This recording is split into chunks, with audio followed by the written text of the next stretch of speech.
Selamat sore semua. Hari ini saya akan membahas tentang STP atau sering disebut sebagai segmenting, targeting, dan positioning. Jadi STP ini merupakan salah satu dari marketing strategi, di mana kita perlu untuk melakukan strategi untuk apa? Agar kita bisa merencanakan suatu aktivitas pemasaran yang pada tujuan akhirnya adalah bisa memberikan kepuasan kepada pelanggan. Oke, jadi apa sih yang kalian ketahui tentang strategi? Itu bisa kalian persepsikan sendiri strategi itu apa. Yang jelas bahwa strategi itu adalah suatu perencanaan untuk mencapai tujuan. Nah, di pertemuan sebelumnya kita sudah jelaskan bahwa tujuan dari marketing adalah kepuasan pelanggan. Nah, perusahaan itu perlu menentukan strategi pemasaran karena beberapa hal. Yang pertama adalah menyadari konsumen dan produsen itu adalah heterogen.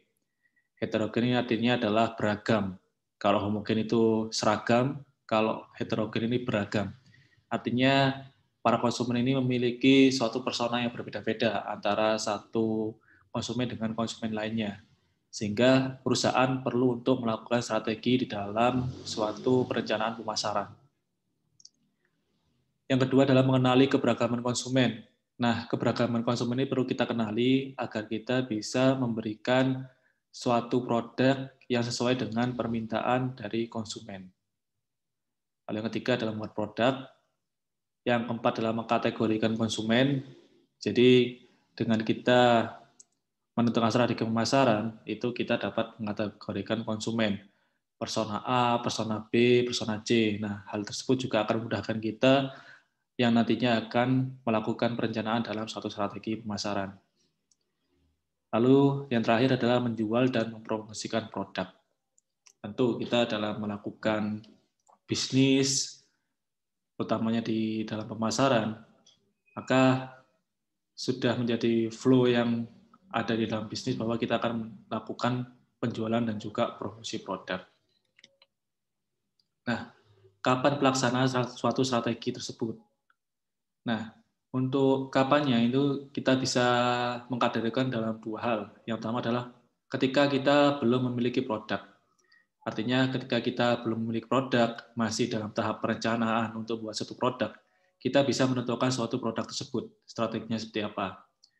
Misalkan kalian, contohkan kan tiap tahun pasti untuk mahasiswa ada PKM. Nah, PKM itu kan ada yang mungkin dia sudah memiliki bisnis dan juga ada yang belum memiliki bisnis. Yang belum memiliki bisnis artinya dia akan memberikan suatu konsep ide dalam suatu perencanaan bisnis plan tadi, sehingga dari perencanaan tersebut kita tidak hanya berfokus kepada suatu produk saja, tapi lebih nanti kelebihannya apa, lalu cara pemasaran seperti apa, distribusi seperti apa. Nah, hal tersebut juga bagian dari suatu strategi. Lalu yang kedua adalah yang sudah memiliki produk. Nah, perusahaan melakukan analisis marketing strategi itu untuk menyempurnakan kegiatan pemasaran bagi produk yang sudah dibuatnya.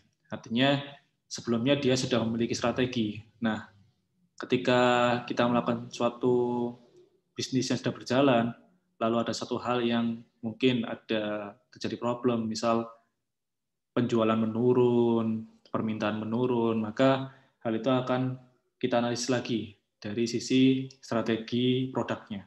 Sehingga kita dapat menyempurnakan kegiatan pemasaran tersebut, sehingga nantinya diharapkan hasilnya adalah lebih baik dari yang sebelumnya. Lalu tujuannya apa untuk dalam marketing strategi itu? Yang pertama adalah blueprint. Artinya marketing strategi itu disusun sebagai pedoman dalam melakukan aktivitas pemasaran. Sehingga ketika kita membuat suatu marketing strategi, hal itu harus kita ikuti rules-nya. Jangan sampai kita di luar rules yang sudah kita bentuk. Maka hal itu marketing strategi ini disusun untuk sebagai pedoman. Sehingga nantinya ketika kita akan melakukan aktivitas pemasaran selalu berpedoman terhadap blueprint yang sudah kita buat. Lalu yang kedua adalah mindshare. Mindshare ini adalah proses membangun consumer awareness atau awareness untuk dari suatu produk kepada konsumen, sehingga produk tersebut dapat dikenali oleh suatu konsumen, sehingga konsumen tersebut akan dijadikan suatu mindshare. Artinya di dalam pikirannya itu terngiang-ngiang brand yang sudah dia kenal, seperti itu. Jadi marketing strategi disusun agar perusahaan dapat memenangkan mindshare tadi. Sehingga ketika sudah mindshare itu terbentuk di dalam konsumen, nantinya suatu produk akan lebih dikenal oleh konsumen dan lebih dipilih untuk menjadi produk yang selalu diinginkan oleh konsumen. Nah, ini proses dari STP, itu diawali oleh segmenting, lalu targeting, dan positioning. Segmenting itu apa? Segmenting adalah suatu strategi untuk mengelompokkan customer berdasarkan kemiripan untuk mengenali pasar. Lalu setelah perusahaan itu membentuk suatu segmenting, selanjutnya adalah perusahaan perlu menentukan targeting. Nah, targeting itu apa? Targeting itu memilih segmen menarik sebagai tujuan pemasaran utama dari suatu produk perusahaan. Artinya ini lebih sempit lagi dibanding dengan segmentasi. Karena perusahaan akan fokus pada suatu segmen tertentu untuk melakukan aktivitas pemasarannya. Gitu. Nah, setelah dibentuk segmenting targeting, itu selanjutnya adalah positioning. Nah, positioning itu apa? Positioning adalah menentukan kesan yang akan diberikan ke target customer. Ini lebih ke tagline ya, tagline yang terus didengungkan oleh perusahaan sehingga tagline tersebut bisa masuk di dalam mindshare konsumen. Sehingga hal tersebut akan meningkatkan brand awareness di mata konsumen akan suatu produk atau perusahaan. Nah, apa sih sebenarnya tujuan dari STP itu tadi sih? Tujuannya adalah memberi gambaran konsumen yang berpotensi untuk menginginkan suatu produk yang akan ditawarkan. Jadi lebih kepada memberikan gambaran bagi perusahaan dalam melihat potensi-potensi yang ada di dalam konsumen tersebut, sehingga kita mengetahui apa yang diinginkan oleh konsumen. Lalu kita implementasikan pada produk kita, sehingga produk kita tersebut dapat diterima oleh konsumen dan juga sesuai dengan keinginan konsumen.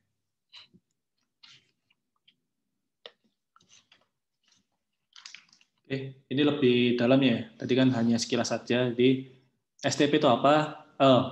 Segmentasi itu apa? Jadi segmentasi pasar itu merupakan pembagian pasar menjadi beberapa kelompok yang dibedakan menurut kebutuhan, tingkah laku, yang mana memungkinkan kita untuk membutuhkan produk yang berbeda. Artinya nanti setiap konsumen itu akan mempunyai perbedaan kebutuhan.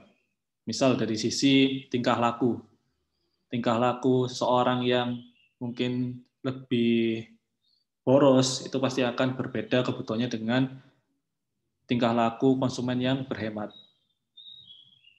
Nah, tujuannya apa? Tujuannya adalah untuk melayani konsumen secara lebih baik dan memperbaiki posisi kompetitif perusahaan terhadap pesaing. Di mana tujuan sempitnya itu adalah untuk meningkatkan penjualan, meningkatkan pangsa pasar, melakukan komunikasi dan promosi lebih baik, serta memperbaiki citra dari suatu perusahaan. Nah, dasar segmentasi itu ada beberapa macam segmentasi ya. Yang pertama adalah segmentasi demografi yang melibatkan faktor seperti jenis kelamin, usia, ukuran keluarga, dan sebagainya. Ini contohnya semisal saya menjual produk aparel klub bola ya. Nah, di sini saya memiliki segmentasi demografi di mana jenis kelamin itu adalah laki-laki dengan usia 18 sampai 35 tahun dengan ukuran keluarga mungkin lebih kepada konsumen yang belum menikah. Artinya dia masih single, masih senang dengan hobinya, masih sering untuk melakukan aktivitas olahraga dan sebagainya. Lalu yang kedua adalah segmentasi ekonomi. Ini dari sisi pendapatan, pendidikan, kelas sosial, dan etnis. Mungkin saya lanjutkan dari usaha yang barusan saya utarakan ya. yaitu usaha aparel. Kalau dari sisi segmentasi ekonomi, kita akan melihat pendapatan. Nah, saya lebih condong ke pendapatan, di mana pendapatan ini berasal dari orang tua. Mungkin antara 1 juta sampai 2 juta per bulan. Lalu tingkat pendidikan, mungkin dari SMA sampai dengan sarjana. Dengan kelas sosial menengah ke bawah. Dan etnisnya mungkin karena saya berada di Jawa, terutama Malang, artinya etnis yang lebih saya sasar adalah segmentasi etnis Jawa. Seperti itu ya. Lalu psikografis, ini mengacu pada tingkah laku dan gaya hidup masyarakat. Sudah saya utarakan, antara mungkin yang sering hedon dan juga sering berhemat, tentu dari sisi kebutuhannya akan berbeda. Nah, hal tersebut akan membentuk segmentasi dari sisi tingkah laku dan gaya hidup masyarakat. Lalu yang terakhir adalah segmentasi geografi, yaitu faktor lingkup pasar, kepadatan penduduk, dan iklim. Nah, mungkin kebutuhan antara misal kita yang berada di Malang, kota, dengan masyarakat yang ada di Tengger Bromo, mungkin kebutuhannya akan berbeda. Bagi mungkin masyarakat yang di kota Malang, itu mungkin AC menjadi sesuatu yang mungkin beberapa orang perlu untuk memiliki AC di dalam rumahnya. Akan tetapi kalau kita melihat keadaan geografis yang ada di Bromo, itu kan dari sisi penduduk akan melihat apakah AC ini penting, padahal dia kalau pagi kedinginan. Nah, hal tersebut akan menjadikan segmentasi geografi yang berbeda ya, antara kita yang berada di kota dan mungkin seseorang yang tinggal di pegunungan Tengger. Nah, itu bisa menjadi dasar-dasar dalam melakukan segmentasi. Lalu manfaatnya apa untuk kita membentuk suatu segmentasi? Jadi yang pertama adalah yang mendesain jasa yang lebih responsif terhadap kebutuhan pasar. Lalu menganalisis pasar, menemukan peluang, menguasai posisi yang superior dan kompetitif, dan terakhir menentukan strategi komunikasi yang efektif dan efisien. Tentunya ketika kita bisa melakukan segmentasi dengan baik, seperti contohnya tadi ya, yang sudah saya utarakan, ketika saya itu memiliki usaha aparel, sepak bola, lalu saya mendefinisikan segmentasi saya adalah konsumen yang berjenis kelamin laki-laki, lalu usia antara 18 sampai 35 tahun, ukuran keluarganya masih single, pendapatan masih di antara 1 sampai 2 juta, pendidikan SMA, SMP, SMA, dan juga S1, lalu dengan kelas sosial menengah ke bawah. Artinya saya akan menjual produk itu yang mungkin bukan produk yang orisinil atau produk yang kalau dikatakan sebagai produk KW yang akan saya jual. Mungkin kalian kalau laki-laki ya, misal di sini Rizky atau siapa atau Gandhi, ketika membeli suatu sepatu futsal, itu kan ada 2 pilihan ya. Kadang ada yang misal kita suka produk Nike. Di pasar itu ada yang Nike memang asli, yang ada di mungkin di mall-mall ya. Kalau di sini mungkin di MUG ada Sportation atau mungkin di Nike warehouse-nya yang ada di Jakarta. Nah, kalau kita beli di sana artinya adalah produk yang orisinil dengan harga yang cukup lumayan menguras kantong lah ya. Karena di sana tidak ada yang harga mungkin antara 100-200. Biasanya di atas dari itu untuk kita membeli suatu futsal. Sedangkan di sisi lain ketika kita mungkin di dekat kampus ya ada sesuatu toko bola atau toko sport itu menjual sepatu futsal antara 60.000 sampai dengan 200.000, yang mana sepatu tersebut adalah KW. Mungkin dia memakai brand Nike, tapi sebenarnya kualitasnya bukan kualitas Nike. Nah, seperti itu. Jadi ketika kita seseorang dengan segmentasi yang sudah saya berikan tadi contohnya, maka kita akan memilih dengan pendapatan saya yang hanya 1 juta sampai 2 juta, apakah akan memilih sepatu Nike yang harganya mungkin di atas 500.000. Nah, hal itu tentu dengan segmentasi yang saya pilih, itu dia memiliki kebutuhan yang berbeda. Sehingga ketika saya sebagai perusahaan yang menjual aparel bola, saya akan menemukan analisis pasarnya. Jadi kita tahu pasarnya seperti apa, lalu kita menemukan peluang, bahwa ada peluang pada segmen tertentu, misal segmen tadi yang sudah saya sebutkan, dia itu membutuhkan sepatu bola dengan brand yang sudah terkenal, tapi dengan harga yang murah. Nah, seperti itu. Sehingga nanti dalam komunikasi pemasarannya, saat kita mempromosikan suatu produk, itu akan lebih jauh efektif dan efisien. Karena kita tahu segmen yang akan kita sasar. Oke, segmentasi sudah, kita beralih ke targeting. Targeting itu apa? Targeting adalah memilih satu segmen pasar yang akan dituju dari beberapa segmen yang luas dari hasil evaluasi dari tiap daya tarik segmen. Tujuannya adalah, yang pertama adalah membidik peluang pasar yang lebih luas untuk memasarkan produk, lalu yang kedua memanfaatkan sumber daya perusahaan yang terbatas secara efektif dan efisien, yang ketiga adalah memudahkan dalam melakukan strategi pemasaran. Karena segmen tadi adalah mengelompokkan pasar ya, nah di targeting ini kita lebih sempitkan lagi, kita memilih segmen pasarnya, yaitu target mana yang akan kita jadikan pasar tujuan. Itu.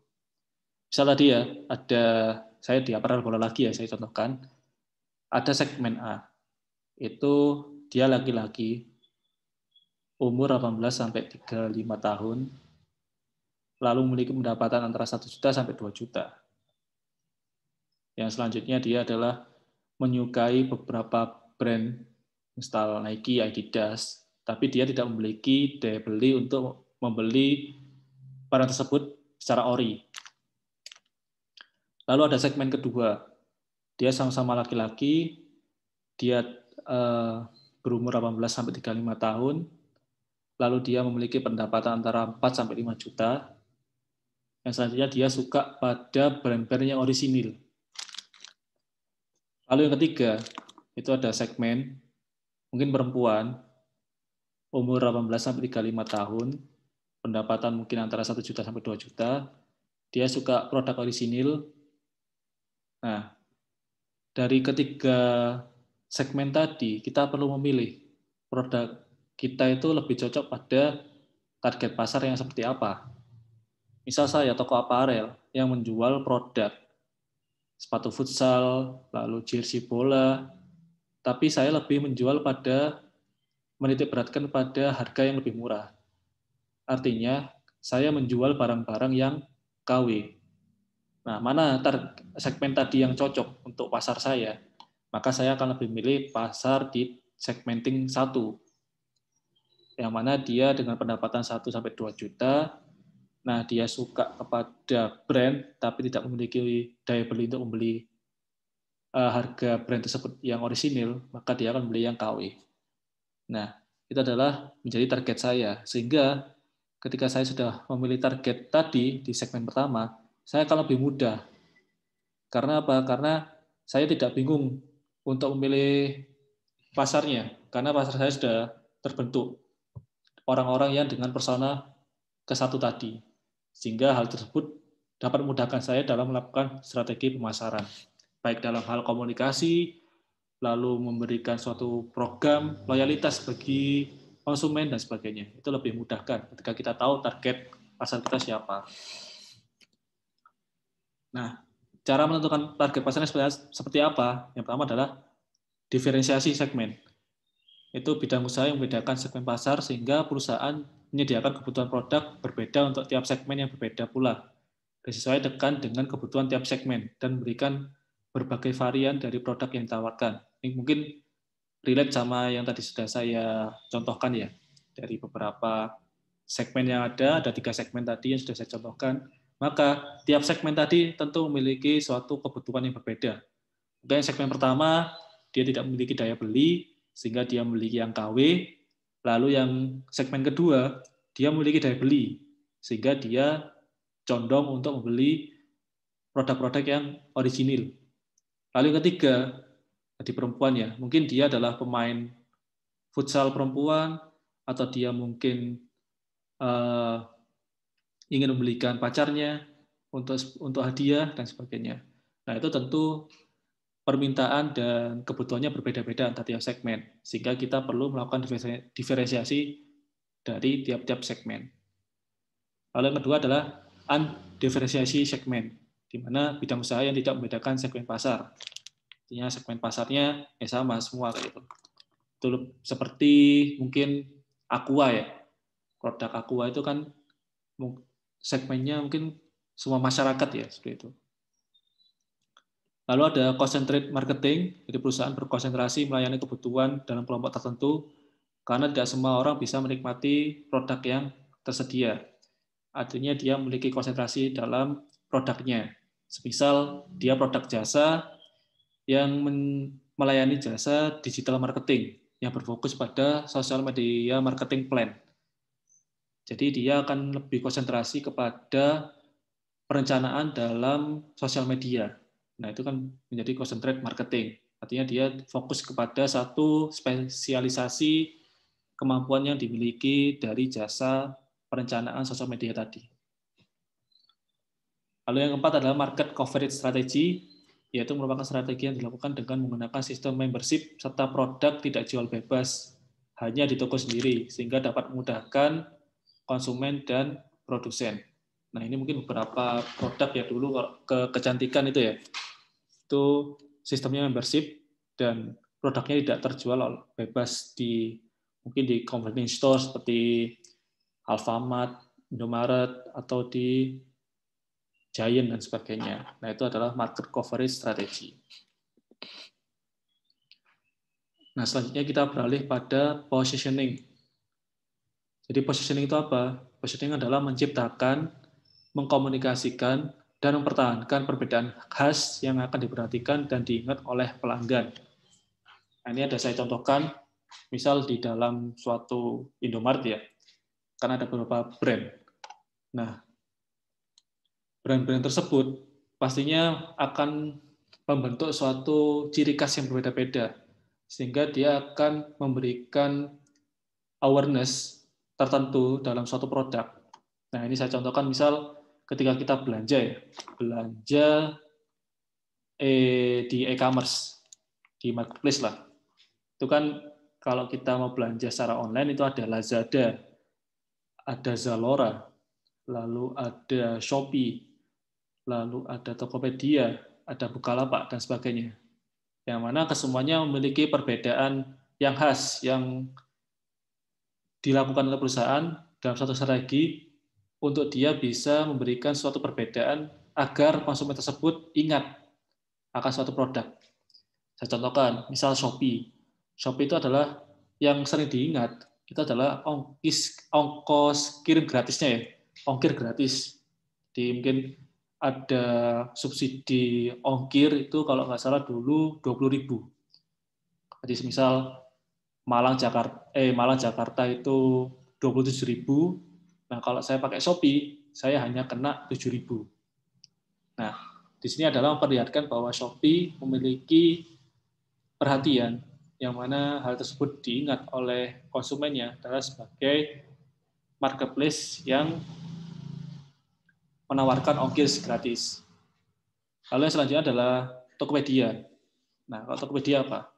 Mulai aja dulu. Nah, ini adalah membidik segmen atau target pasar adalah para UMKM untuk bisa menjual produknya di Tokopedia. Jadi dimulai aja. Jadi kalau kita misal nggak tahu nih mau jual seperti apa di marketplace, ya udah coba aja di Tokopedia, dicoba dulu. Nah, tagline tadi itu adalah sesuatu yang dibuat perusahaan untuk dia berbeda dengan yang lain. Sehingga hal tersebut menjadi perhatian yang dapat diingat oleh pelanggan. Sehingga yang disebut tadi mindshare tadi itu bisa terbentuk di dalam konsumen. Nah, apakah semuanya itu perlu ditampilkan di dalam tagline suatu perusahaan? Nah, menurut Kotler, itu tidak semua keunggulan patut ditampilkan. Beberapa kriteria yang perlu dipenuhi yaitu pertama, penting untuk dilihatkan adalah keunggulan dari suatu produk. Yang kedua adalah perbedaan.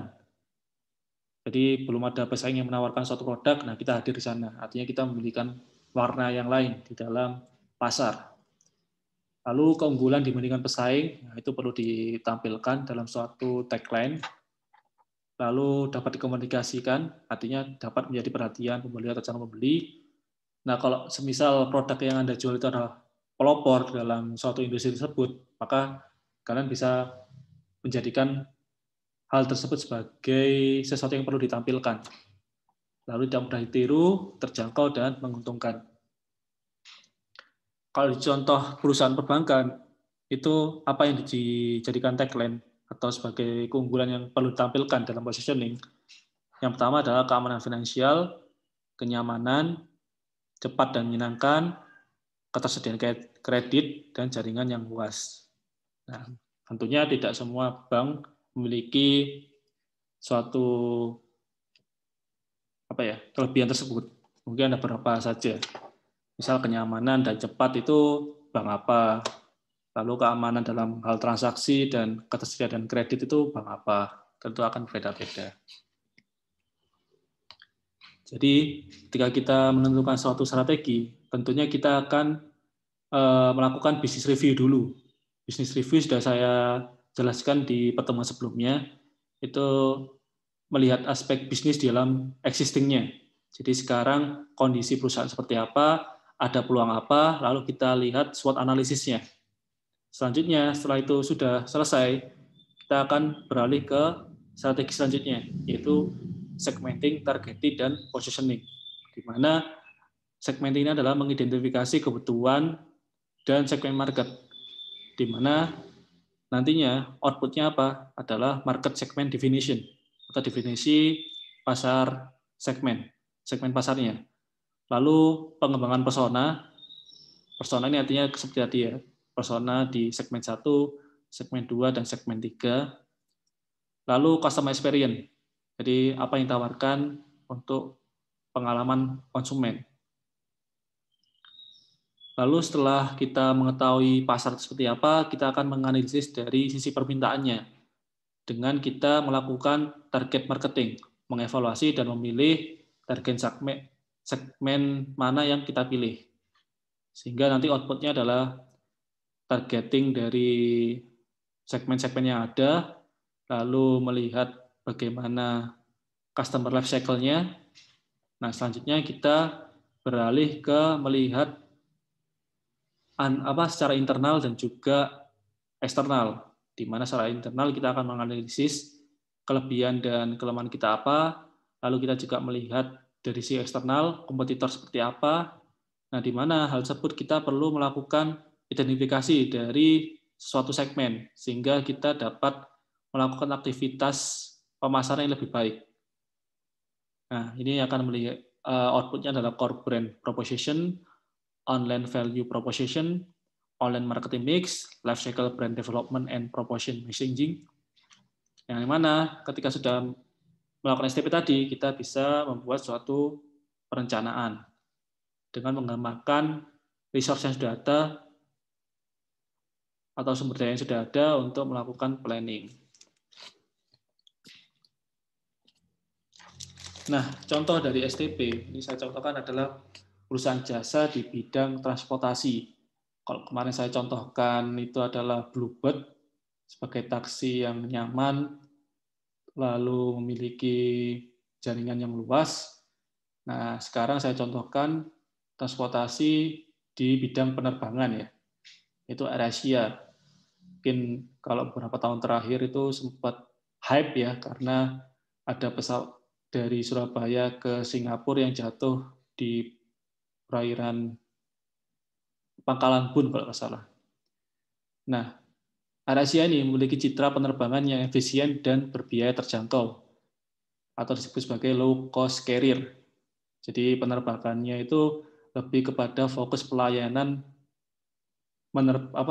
memindahkan orang, misal dari Surabaya ke Kuala Lumpur atau Surabaya ke Jakarta. Nah, fokusnya hanya itu saja. Mungkin berbeda dengan Garuda dan sebagainya. Nah, saya sendiri adalah customer loyalnya dari AirAsia. Dari mulai kuliah sampai terakhir mungkin saya sebelum COVID sering traveling itu memakai AirAsia. Nah, kalau dulu itu lebih keren lagi ya dari sisi promosinya ya. Dia itu memiliki promosi kursi gratis. Saya pernah mendapatkan kursi gratis itu dari Jogja ke Kuala Lumpur. Itu hanya 225.000 pulang pergi. Nah, berarti kan dari Jogja ke Kuala Lumpur saya cuma habis kurang lebih 150.000 untuk sekali perjalanan. Karena PP saya kemana hanya kena 225. Pernah juga dari Surabaya ke Kuala Lumpur. Itu di tahun 2015 itu saya cuma habis PP 600.000 untuk penerbangannya aja dengan menggunakan AirAsia. Nah, kalau kita lihat dari sisi STP-nya, segmentingnya itu lebih, AirAsia itu adalah harga tiketnya. Harga tiketnya yang lebih murah dibandingkan dengan yang lain, lalu value layanan dan kelengkapan layanan. Jadi value-nya yang ditawarkan AirAsia itu hanya, kalau menurut saya ya, fungsinya saja, fungsi dari kita menggunakan jasa transportasi, yaitu mengantarkan saya dari Surabaya ke Kuala Lumpur. Sudah, itu aja. Tidak ada servis lain. Kalau semisal kita menggunakan Garuda, itu pastinya ada servis lainnya. Ada mungkin multimedianya ketika kita naik pesawat, lalu ada makanan, dan sebagainya. Nah, itu tidak ada di AirAsia. Kalau mau semisal beli makanan dan sebagainya, itu kita menambah charge sendiri. Nah, lalu untuk bagasi dan sebagainya itu tidak ada di AirAsia, jadi dia lebih fokus ke pelayanan secara fungsionalnya aja.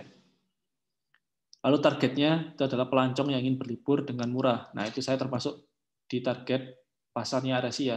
Karena saya pesonanya adalah bagaimana waktu muda dulu meminimalisir biaya, tapi saya bisa kemana-mana. Nah, itu hanya bisa dilayani oleh AirAsia. Nah, tagline-nya adalah No Everyone Can Fly. Jadi saat ini semua orang bisa terbang. Artinya yang tidak memiliki daya beli tinggi pun itu juga bisa terbang. Nah, seperti itu. Ini contoh dari penerapan STP di perusahaan AirAsia. Nah, mungkin itu cukup ya. Jadi materi saya di sore hari ini tentang segmenting, targeting, dan positioning, yang mana STP itu adalah merupakan bagian dari marketing strategi. Sehingga kalau kalian nanti belajar tentang perencanaan pemasaran, tentu akan membuat satu strategi. Nah, langkah awalnya adalah dengan melakukan analisis STP di dalam perusahaan kalian atau produk yang akan kalian tawarkan.